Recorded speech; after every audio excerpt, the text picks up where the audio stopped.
Welcome to Spooky Saturdays. I am your hostess, the Reading Dragon. Tonight, we have a poem by Edgar Allan Poe. We hope you're comfortable and ready for a chill.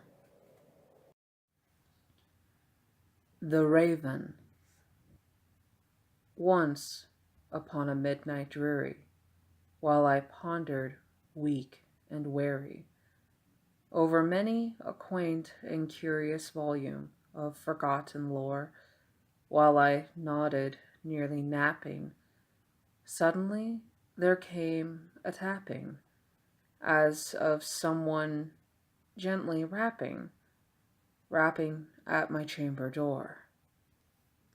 "'Tis some visitor," I muttered, tapping at my chamber door, "only this, and nothing more." Ah, distinctly I remember it was in the bleak December, and each separate dying ember wrought its ghost upon the floor. Eagerly I wished the morrow. Vainly I had sought to borrow from my book's surcease of sorrow for the lost Lenore, for the rare and radiant maiden whom the angels name Lenore, nameless here for evermore. And the silken, sad, uncertain rustling of each purple curtain thrilled me, filled me with fantastic terrors never felt before. So that now, to still the beating of my heart, I stood repeating, "'Tis some visitor entreating entrance at my chamber door. Some late visitor entreating entrance at my chamber door. This it is, and nothing more." Presently, my soul grew stronger, hesitating then no longer. "Sir," said I, "or madam, truly your forgiveness I implore, but the fact is I was napping, and so gently you came rapping, and so faintly you came tapping at my chamber door, that I scarce was sure I heard you." Here I opened wide the door. Darkness there, and nothing more. Deep into that darkness peering, long I stood there wondering, fearing, doubting, dreaming dreams no mortal ever dared to dream before. But the silence was unbroken, and the darkness gave no token, and the only word there spoken was the whispered word, "Lenore?" This I whispered, and an echo murmured back the word, "Lenore." Merely this, and nothing more. Back into the chamber turning, all my soul within me burning, soon again I heard a tapping somewhat louder than before. "Surely," said I, "surely that is something at my window lattice. Let me see then what there it is, and this mystery explore. Let my heart be still a moment, and this mystery explore. 'Tis the wind, and nothing more."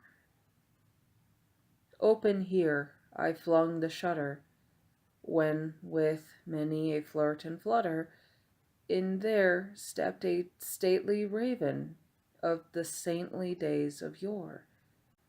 Not the least obeisance made he, not a minute stopped or stayed he, but with mine of lord or lady perched above my chamber door, perched upon a bust of Pallas just above my chamber door, perched and sat, and nothing more.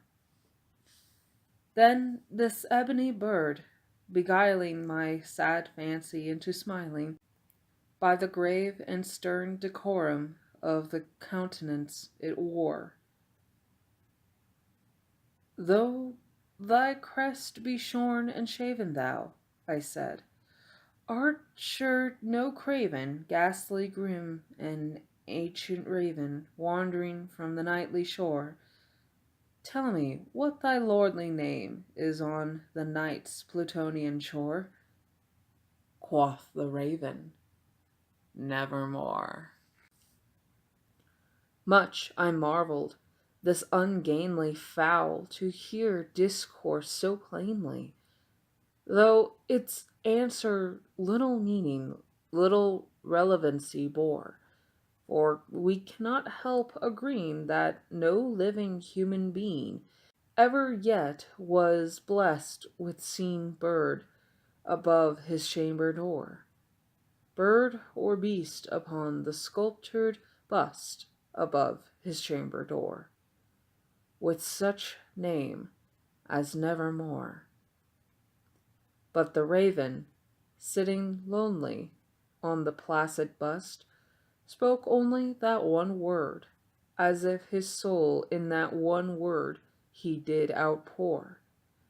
Nothing farther then he uttered, not a feather then he fluttered, till I scarcely more than muttered, other friends have flown before. On the morrow he will leave me, as my hopes have flown before. Then the bird said, nevermore. Startled at the stillness broken by reply so aptly spoken, doubtless, said I, what it utters is its only stock and store, caught from some unhappy master, whom unmerciful disaster followed fast, and followed faster, till his songs one burden bore, till the dirges of his hope that melancholy burden bore, of nevermore. But the raven, still beguiling my sad fancy into smiling, straight I wheeled a cushioned seat in front of bird and bust and door. Then, upon the velvet sinking, I betook myself to linking fancy unto fancy, thinking what this ominous bird of yore, what this grim, ungainly, ghastly, gaunt, and ominous bird of yore meant in croaking nevermore. This I sat engaged in guessing, but no syllable expressing to the fowl whose fiery eyes now burned into my bosom's core. This and more I sat divining, with my head at ease reclining on the cushion's velvet lining, that the lamplight gloated o'er, but whose velvet violet lining with the lamplight gloating o'er, she shall press, nevermore. Then, methought, the air grew denser, perfumed from an unseen censer, swung by seraphim, whose footfalls tinkled on the tufted floor. Wretch, I cried, thy God hath lent thee, by these angels he hath sent thee, respite and nepenthe from thy memories of Lenore. Quaff this kind nepenthe, and forget this lost Lenore. Quoth the raven, nevermore. Prophet, said I, thing of evil, prophet still, if bird or devil, whether tempter sent, or whether tempest tossed thee here ashore, desolate, yet all undaunted, on this desert land enchanted, on this home by horror haunted, tell me truly, I implore, is there balm in Gilead? Tell me, I implore. Quoth the raven, nevermore. Prophet, said I, thing of evil, prophet still, if bird or devil, by that heaven that bends above us, by that God we both adore. Tell the soul with sorrow laden if, within the distant Aden, it shall clasp a sainted maiden whom the angels name Lenore. Clasp a rare and radiant maiden whom the angels name Lenore. Quoth the raven, nevermore. Be that word our sign of parting, bird or fiend, I shrieked, upstarting. Get thee back into the tempest and the night's Plutonian shore. Leave no black plume as a token of that lie thy soul hath spoken. Leave my loneliness unbroken. Quit the bust above my door. Take thy beak from out my heart, and take thy form from off my door. Quoth the raven, nevermore.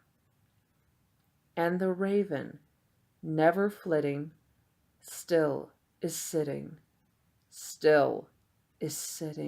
on the pallid bust of Pallas, just above my chamber door. And his eyes have all the seeming of a demon's that is dreaming, and the lamplight o'er him streaming throws his shadow on the floor.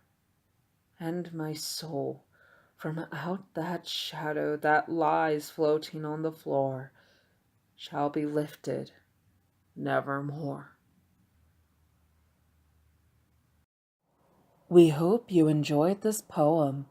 If you liked this telling, please hit the like button and subscribe to receive more content. When you subscribe, be sure to hit the notification bell so that you can be notified as to when I have a new poem to tell.